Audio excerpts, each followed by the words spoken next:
ស្បែកខ្ញុំខ្មៅស្រអែមសមនឹងកុំដល់ថ្ងៃ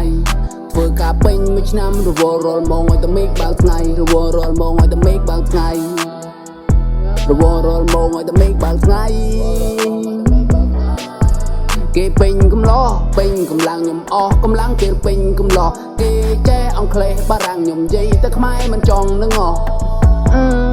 ចេះតែខ្មែរមិនទាន់នឹងអស់ភាសាដែលគេនិយាយក្មេងនៅក្រៅសាលាខ្វះការសិក្សាពិបាកនិយាយស្ដី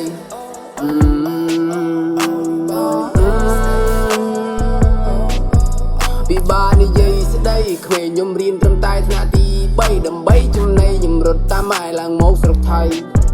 ប្រជាភាពនៅផ្ទះក៏ក្រីបើសិនមិនប្រឹងរីរោខ្លួនឯងតើមានអ្នកណាជួយបានក្រីក្រវាគ្មានក្រលំដាប់លេខ1ហា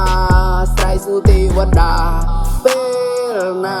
ទើបអាចផុតពីទុងខាកម្លាំងអស់កម្លាំងពេលពេញកំឡោគេចេះអង់គ្លេសបារាំងនិយាយតែខ្មែរមិនចង់នឹងអ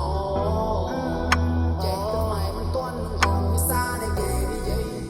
ក្មេងនៅក្រៅសាលាការសិក្សាពិបាកនិយាយស្ដីពិបាកនិយាយស្ដីឬច្រើនពេកខ្ញុំគិតឡើងហូរទឹកភ្នែកស្រក់ឡើងជោគដីមិនដឹងទៅគិតអីខ្លះទេនៅថ្ងៃនេះឬមួយក៏ថ្ងៃនោះខ្ញុំមើលមិនឃើញសម្លឹង